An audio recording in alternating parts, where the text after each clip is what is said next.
Broadway's My Beat. From Times Square to Columbus Circle. The gaudiest, the most violent, the lonesomest mile in the world.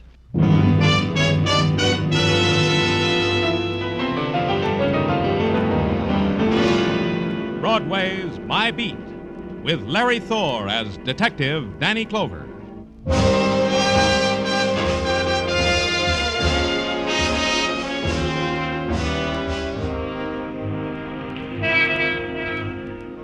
Broadway, where the measured screaming of the spectaculars echoes into the wilderness of the night, and their cadence is the beat of a metallic and mechanical heart.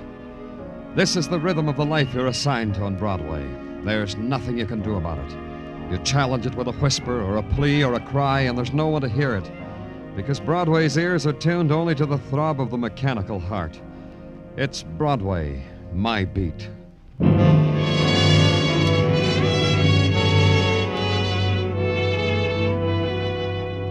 It came at noon, a transcript of a phone conversation requesting the extraordinary pleasure of my presence at the apartment of one Dion Hartley, but urgently, but immediately. So I put my presence in a squad car, brought it to the apartment of Dion Hartley, and placed it therein.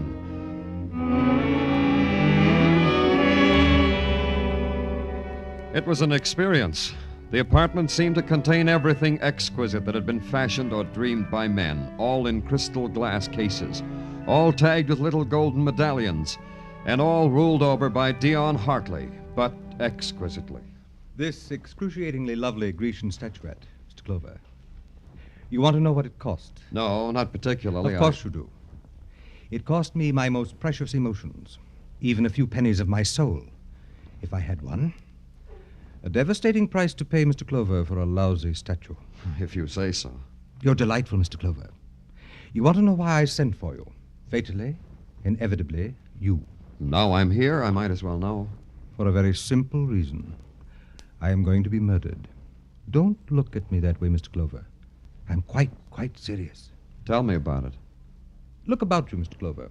My apartment, my possessions. All these reveal a man. Me. Dion Hartley. Satirist for the magazine Satire. Revealing, no? Up to a point. Exactly. Only to a point. You would not know, for example, that I am abysmally weary of all this, that all these are only toys, that I have played with them, caressed them, and quite had my fill of them. Up to here. So? So I have gone on to playing with other things, more variable, more thrilling, more impassioned. You're out of my depth, Mr. Hartley. Like what things? Like human emotions, to be exact. An exquisite hobby, Mr. Clover. Humans and their emotions. I get my kicks that way. That's the kind of man Dion Hartley is, huh? That he has become. Mr. Clover, I have tuned a certain group of people up to such an emotional pitch that they have no recourse but to murder me, either individually or collectively. These lucky people, who are they? That's for you to discover, Mr. Clover. Wait a minute. You tell me you're going to be murdered. You know the people who might murder you. Still, you won't tell me who they are. I'm suddenly part of the hobby, huh, Mr. Hartley? Exactly. How discerning of you. But you'd better explain it to me anyway. It gives me profound pleasure. This is an exquisite game I have created, Mr. Clover. You are now a part of it. I have made these certain people want desperately to kill me. I shall now make you want to stop them from killing me. And what do you do during all this? Nothing. Precisely nothing. I have set marvelous passions in motion. It's like a play. And I'm dying to know what happens at the final curtain. Does it interest you, policeman? No. I shall make it more interesting. A proposal, my policeman. If I am not murdered and lying in the blood of my death at the end of this week, say, I shall pay off with $50,000 to your favorite charity. Will you save my life, Mr. Clover? His fingers reached out and lingered on my lapel long enough to capture a piece of lint. Then they fell away. From him it was a gesture, a smirk. But it was something else. It was his way of making terror and pride a single emotion. Dion Hartley wasn't kidding. So it began, the inquiry as to why a man had to die violently, a man who dared me to stop his dying. Dion Hartley. Broadway knew him as a brittle sophisticate who wrote brittle bits for a 6-bit magazine called Satire. I went there to the magazine's offices. They opened doors for me and supplied long cigarettes and short coffees until the editor could see me. Then the editor could see me. Sit down, please. Thanks. I'm Danny Clover. Shake, Danny Clover. I'm Sybil Reynard. I was just wondering that suit you're wearing. I like the way that fits across the shoulders. Who's your tailor? I bought it off the rack. Well, that's a twist I never thought of. Now tell me why we're chatting. Because of Dion Hartley. You're his friend, I suppose. Then we shouldn't be chatting at all. We should be screaming at each other. You hate him, huh? How pulpy. I love him. It's just extraordinary what Dion can do to a person. Now tell me why I'm answering you. I've got an interest in Hartley. He's afraid he might die. That would make you a doctor who I wouldn't talk to. An insurance agent who I'd have thrown out of here. A policeman who I wouldn't talk to, or... A friend of Dion's. A good friend. Oh. You too? Well, you never know. Welcome, Danny Clover. People want to kill him. What people? Me. I'd want to kill him. I said I loved him. On odd days of the week, starting with Tuesday, I hate him. You can follow me around and see if I'd kill him. I could do that. However, there's Camden. Yes, there is. The one in New Jersey, you mean? How pulpy can you get? I mean Camden Drake. Camden the writer. The Greenwich Village Camden. Camden Drake will kill Dion someday. You want to make a wager? I could make you a fine, interesting wager, Danny Clover.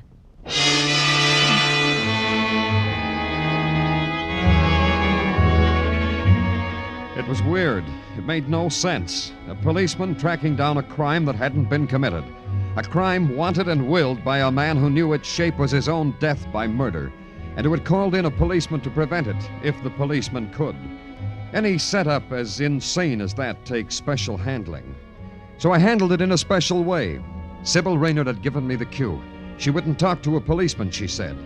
So I stopped being a policeman. I became just the good friend of the good Dion Hartley, and then Dion's other good friends talked to me. Camden Drake was no exception. Dion sent you to me? Yes, Camden. Dion said you and I'd have a lot to talk about. Dion is never wrong. You're a writer, he said. I write. That must be very interesting, to write. Most of the time, it stinks. Huh. Dion said you have great talent. He said you were... Promising? Promising. That's funny. He never told me that. Oh? Is that the lot we have to talk about, Mr. Clover? No, I've heard other things about you. You have? Like what? Like if Dion should be killed, murdered would be more exact, it would be you who murdered him. That makes for interesting talk. You don't want to know who told me that? Not especially. But that kind of talk could get back to Dion. It could even break up your friendship. Doesn't that bother you? No. And I'll tell you why, Mr. Clover. Because the friendship between Dion and me can't be destroyed by the ugly mouth of Sybil Reynard. You knew all the time, Camden. What's this, Camden? A manuscript you were working on? Yes, and put it down. You won't mind if I glance through it. Dion said... Put it down, I said. Put it down! Take it easy, Camden. It's not polite to slap friends of Dion. If you read a word of that manuscript, I'll kill you. It's that good. It's only for Dion to see. Only for Dion! Do you hear me? Yeah, I hear you, Camden. But maybe Dion will never get to read it, because he'll be dead. Because maybe you'll kill him before you finish it. Is that why he sent you here? Because he thought I'd kill him. Maybe. Oh, he's so wrong. So wrong. He's got it mixed up, that's all. He should know it's Joan. It can only be Joan. Joan? He didn't tell you about her? About Joan York? No. Then I'm telling you. Go talk to her, Dion's friend. Ask her why she wants to kill him. I'll do that, Camden. Where do I find Joan? In Gramercy Park. 1712 Gramercy Park. Well, it's been a nice talk, Mr. Clover. Promise me you'll never come back.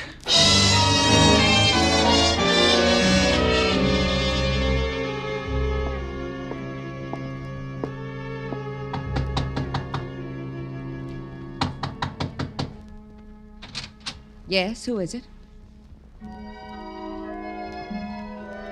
There was something about her, something like the promise a man makes to himself in some dark part of his life. The promise had the name Joan York.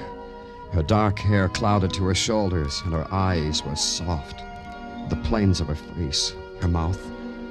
The promise had the name Joan York. Who is it, please? I'm Danny Clover, a friend of yours. Camden Drake said I might speak with you. Camden? Of course, Mr. Clover. Come in. Sit down, please. How is Camden? Why are you staring, Mr. Clover? Huh? Oh, he's all right. Why are you staring? Was I? I'm sorry. I don't want to be rude. I was busy. You were busy. At what? Illustrating, Mr. Clover. I do that for the magazine, for satire. You wanted to speak with me? Yes. We were talking, Camden and I, about a man, about Dion Hartley, about Dion's manner of living, his manner of dying. That's when your name was mentioned. Who are you, Mr. Clover? Another of the charmed circle? A worshipper at the shrine of Hartley? Another of Dion's errand boys? It's a way of stating it. Go back to the great Dion, Mr. Clover. Go back and tell him you had your fingertips on my brain and you beguiled me with your charm. Miss York. Tell him you did all that and you finally learned that I wished that Dion Hartley were dead. I wished him dead, Mr. Clover. Tell him that. Why do you hate him so much? That's a searching question. I hate him because of what he does to people. To Camden Drake? To him. To others. But to him. I don't want Camden to disintegrate. To be a friend to Dion Hartley is to sow the seed of your own destruction. But you know that already. I know. Then you know the disenchantment that Hartley causes. Hartley sneers at the world and passes it on to all who touch him. That's death to a talent like Camden's. And you'd wish Hartley dead for that? I've already told you that, Mr. Clover. Take it back to your Mr. Hartley. Sit by his feet and look up at him, adoring, and tell him I said so. You'd better go now, Mr. Clover.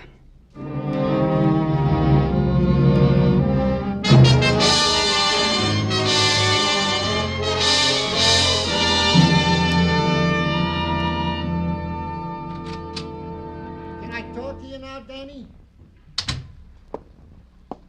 Oh, Danny. You've been sitting here for 2 hours now. Your face looks like it's all thumbs, Danny. You want something, Tartaglia? Oh, you got a problem? Well, I am ready to receive it, Danny, and give you my utmost opinion on it. Try this. A man says he's going to be murdered and makes a game out of it. And 3 people in their own way have a motive for killing him. An editor, a writer, What, Danny? You never saw such a girl, Tartaglia. Hey, it ain't spring yet, Danny. Danny Clover speaking. This is Dion Hartley, Mr. Clover. Your charity has lost. What's the matter with you? You've lost the game, Mr. Clover. Mr. Hartley. Don't you see? I've been murdered.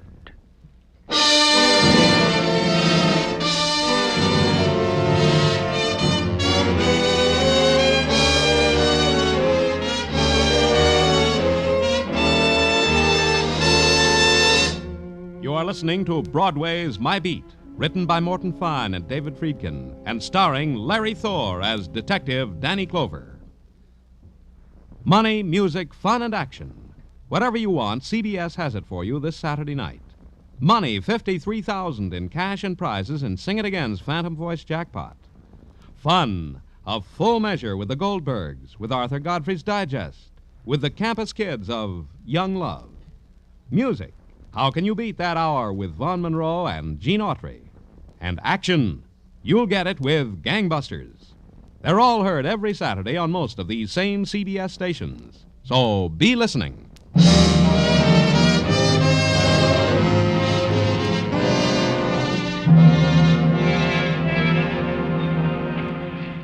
Broadway's a street that'll give you anything you want, anywhere you want it. All you have to do is set your mind to it and be looking in the right direction at the right time. If you look one way, Broadway's liable to wink at you and nod its head.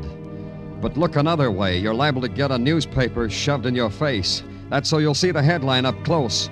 Dion Hartley shot to death.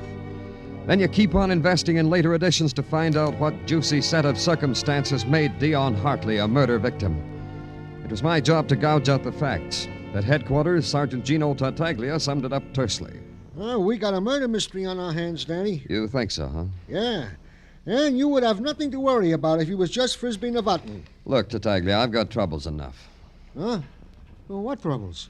I haven't done this for a long time, Tartaglia. Passed myself off as something I'm not. Well, that is the duty of a plainclothes detective, Danny. Yeah, but I don't like the circumstances. This one time, I feel like I'm lying by not telling people I'm an officer. It's a feeling I don't care for. But, Danny, like I said, this is your duty. I don't understand, Danny. What people in particular do you feel like you're lying to? To a murderess, maybe. A girl named Joan York. Huh?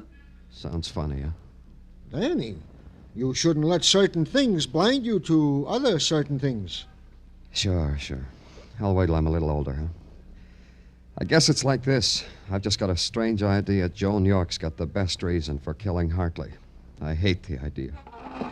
I'll see you, Tartaglia. I'm going someplace where I can get the whole thing out of my mind.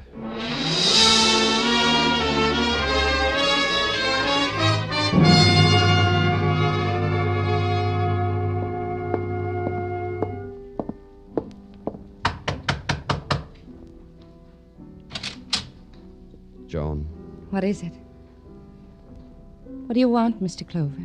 I wanted to talk to someone whose wish came true. Mine came true. Dion is dead. Is that what you mean? That's part of it. And the rest? Tell me the rest, Mr. Clover. May I come in, Joan? I want you to. That music, it's... Lovely. Haunting. For you.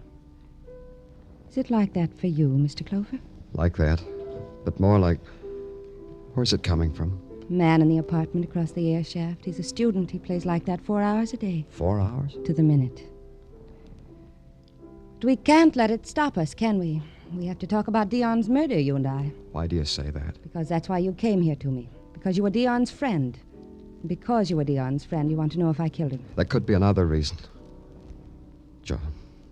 Joan, listen to me. Why do you do that, Mr. Clover? Was I doing something? You're different today.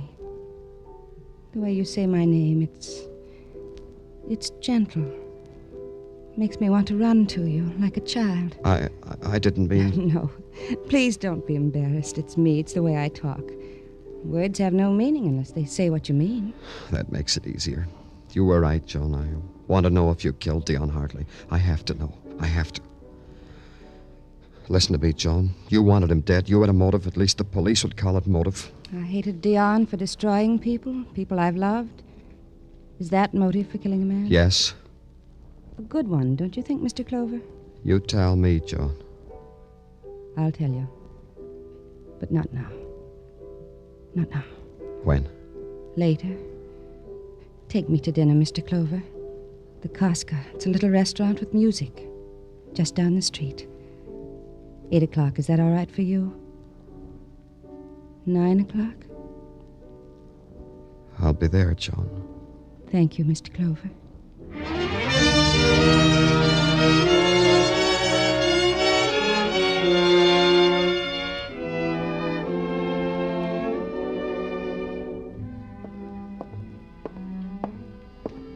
You're late, Mr. Clover. I was beginning to be afraid you wouldn't come. I'm sorry. I had some things to take Well, care it of. doesn't matter. You're here.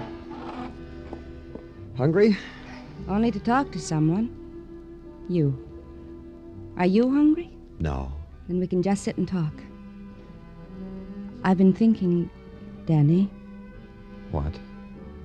What were you thinking? that we're very much alike, you and I. How, Joan? There's a kind of terrible loneliness in you. I know it. I... No, don't stop me. I know it's a loneliness. Because you couldn't understand so well all that's empty and lost and frightened in other people. I know nothing about you, Danny. How did you get so far along so fast? You're frightened, aren't you, Joan? No, not that. It's not the right word. Released. Free. Lonely. Are those the words? It depends. On what I may have done with my life? Or someone else's life? On that, Will you dance with me, Danny? I want to.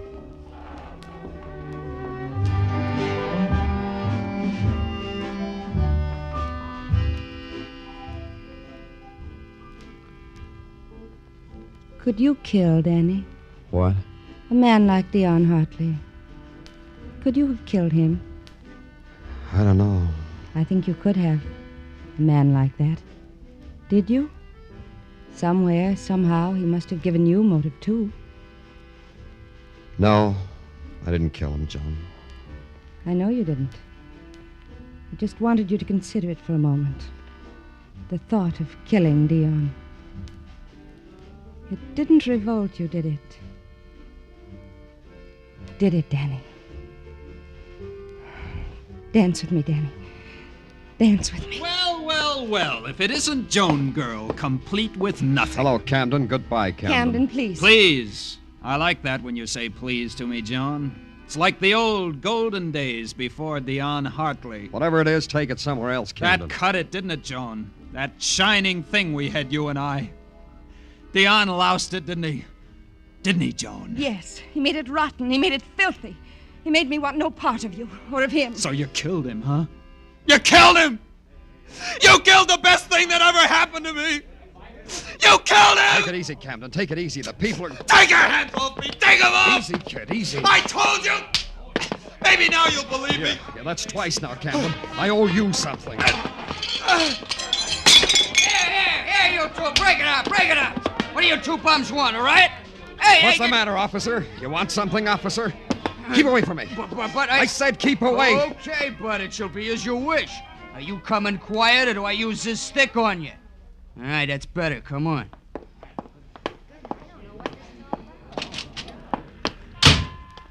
Thanks, Patrolman Meshikoff. You did great. Look, I'm only a stupid ox, Danny, but I don't get it. You, I should arrest. Yeah, exactly that. I didn't want those people to know I was a cop. Oh.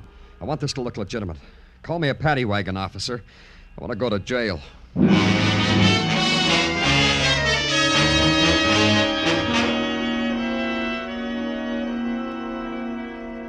Hey, Danny! Hey, Danny, wait for me! What is it, Tartaglia? Well, word has it you got tangled up last night, Danny. Barroom brawl with a guy named Camden Drake. So? Well, I was just talking to Demchuk, the ambulance driver. He just brought in Camden Drake. Oh, no. Yeah, Danny. Shot. They found him in an alley off Bank Street in the village.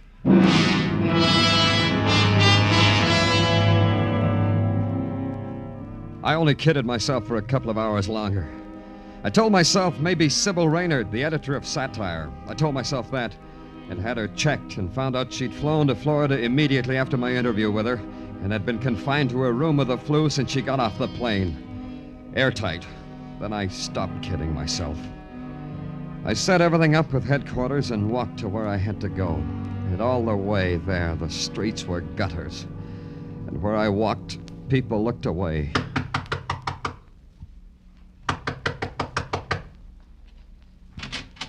Danny. Come in, Danny. So early, Danny. It's hardly noon. You mind, Joan? Oh, you know I don't. Sit down. All right. Joan. Wait a minute, Danny. I'll fix some coffee. No, don't. No? Joan, after I was arrested last night... I went right home. Is that what you were going to ask me? Yes. Camden Drake's dead, Joan. He was shot dead. I don't believe you. He's dead. But who? Doesn't matter much, does it, Joan? Does it? Look, Danny, I'll get some... Wait, the door. Yes? Hiya, baby. Hiya, Johnny. I beg your Johnny, baby. Say, oh, Johnny, baby. Come here. Danny! Take your hand off me. Hey, who are you shooting? Who is this guy, Johnny? Outside. I said outside. What are you... Danny! Danny, he's got a gun! Yeah.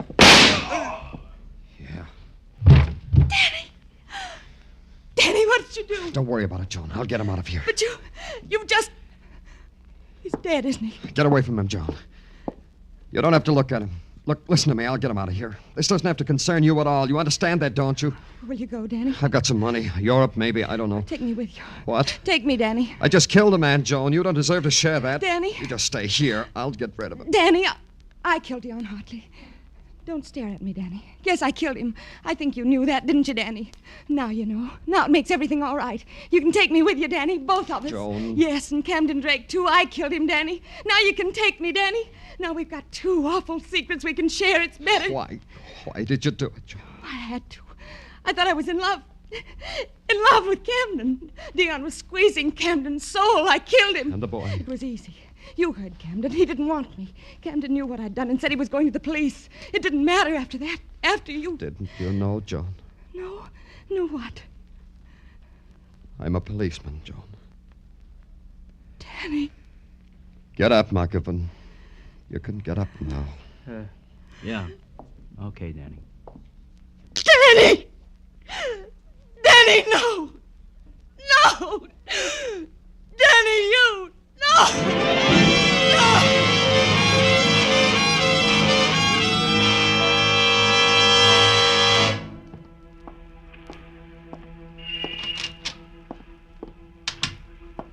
Hi, Danny.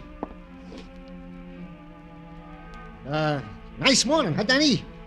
I'd glad to run out and get you some coffee, if you'd like some coffee. Oh, Danny.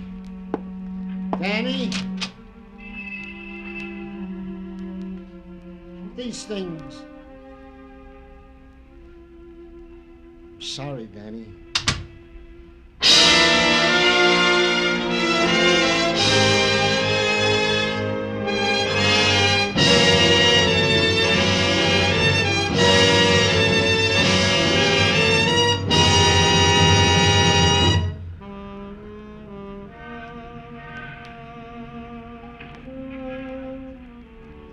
It stretches out in front of you, this mirage called Broadway. This street that offers you dreams, then laughs in your face. It's crowd and cruelty. It's sound and sorrow. It's fury and a teardrop. It's Broadway, the gaudiest, the most violent, the lonesomest mile in the world. Broadway, my beat.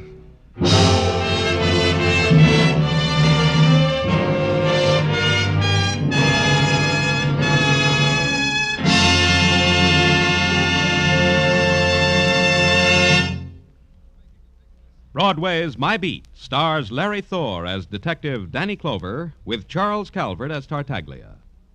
The program was produced and directed by Elliott Lewis.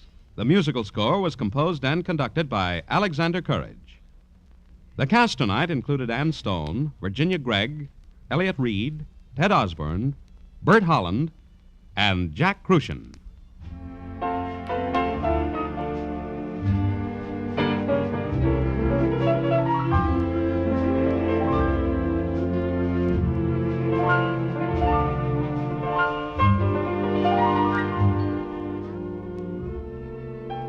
America has always been known as the melting pot of the world. All peoples of all races and color and religions living together within the boundaries of a free democracy. The melting process has been long and difficult, but as each year passes, it becomes much easier because part of the mixture now is tolerance, and tolerance can bind a nation together. Help America to always retain her democratic reputation through your tolerance. Accept or reject people on their individual worth and for no other reason than that. Joe Walters speaking.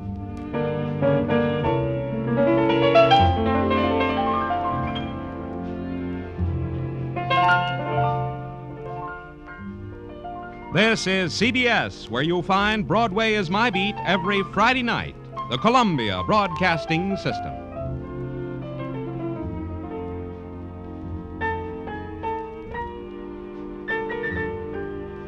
Or a plea or a cry, and there's no one to hear it, because Broadway's ears are tuned only to the throb of the mechanical heart. It's Broadway, my beat.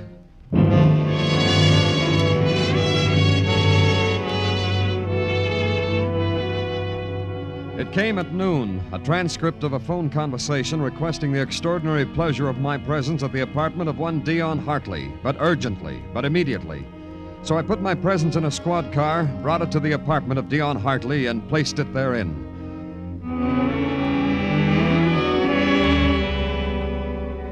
It was an experience.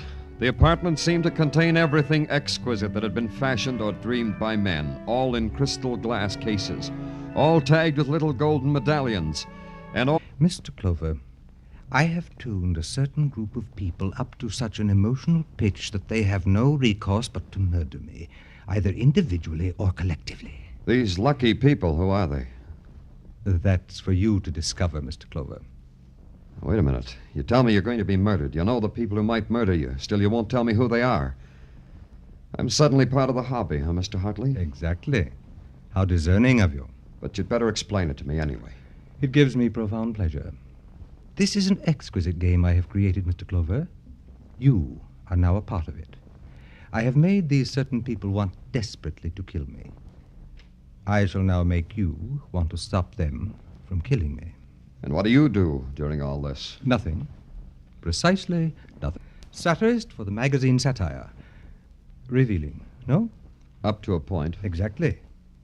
Only to a point.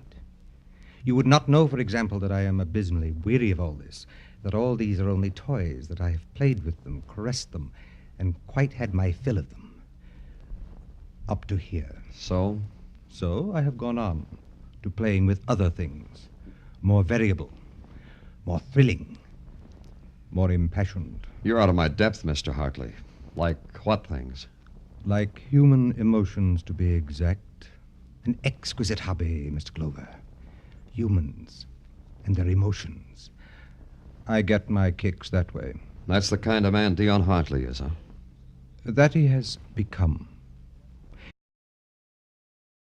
Broadway's My Beat. From Times Square to Columbus Circle. The gaudiest, the most violent, the lonesomest mile in the world.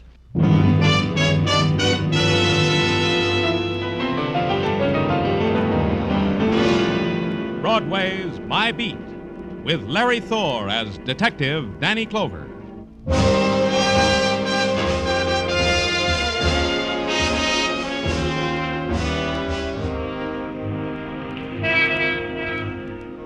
Broadway, where the measured screaming of the spectaculars echoes into the wilderness of the night, and their cadence is the beat of a metallic and mechanical heart. This is the rhythm of the life you're assigned to on Broadway. There's nothing you can do about it. You challenge it with a whisper, all ruled over by Dion Hartley, but exquisitely. This excruciatingly lovely Grecian statuette, Mr. Clover. You want to know what it cost? No, not particularly. Of course you do.